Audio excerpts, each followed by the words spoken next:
Yeah, Freestyle 2010. Pagandahan ng jowa, paangasan ng lolo,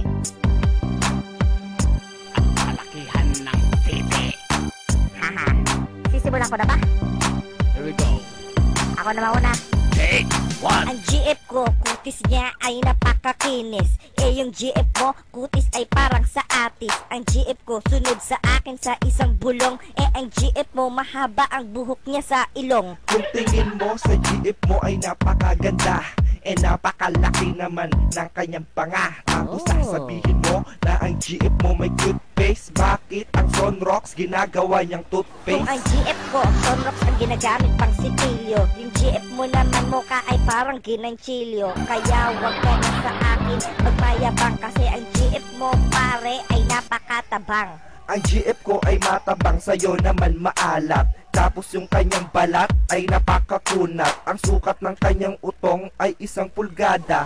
Tapos ang kanyang mani ay nawawala pa. Masyado kang chismoso, wala namang alam. Maninga ng jowa mo palaging nilalanggam. Kaya wag mo siyang ipagmamalaki, kasi ang jowa mo nagkamukha lang sa retoke. Alam mo ba, sa GF ko lahat namamangha. Ang bebot mo nahahawig sa palaka.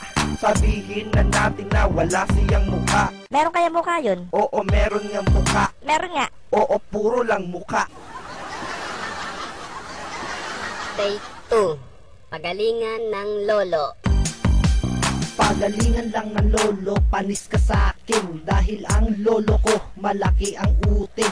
Yung huli niyang biniyak, ang matris ay wasak. At balita ko na pati ang abdo ay pisak. Titi pala yun, kasi akala ko ugat. Kasi titi ng lolo ko 3 nagbubuhat. Yung huli niyang tinira, natagpo ang patay. At sabi sa imbalsa mo na pino ang atay. Alam mo ba ang lolo ko, ang chicks niya ay 8.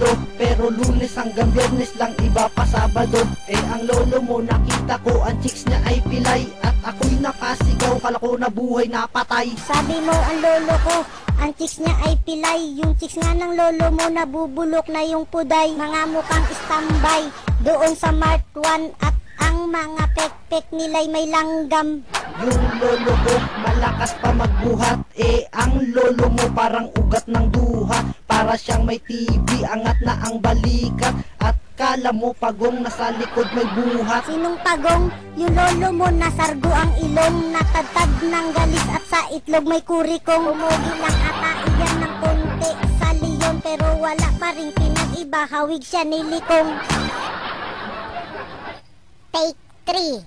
Patigasan ng titi.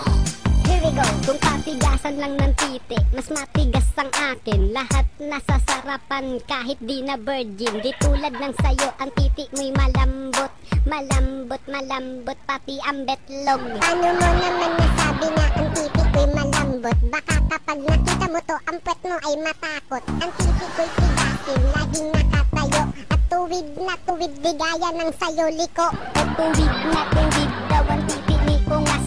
Kanina lang merong nagsabing titi mo'y pingas. Nakakatawa at wala pa yan sa hulma. Tumitigas lang iyan dahil sa Viagra. Viagra, kailan may hindi ko yan kailangan. Dahil ang titi ko mas matigas pa kay Hokogan. At di ito pingas, kaya wag kang magmagaling. Ang titi mo mabaho tulad ng kay Marduling. Oo nga, si Marduling talagang napakabaho. Pero di naman ganun kabaho ang aking buto. Ito ay patigasan, sa'yo parang Hokogan. Sa akin ang tigas naman ay parang kay Betlogan. Si Betlogan, tumitigas sa kanya, betlog lamang. So tumitigas pala sa'yo, betlog laang. At paano mananalo kung ganyan lang yung titi? Matigas nga pero takot sa mani.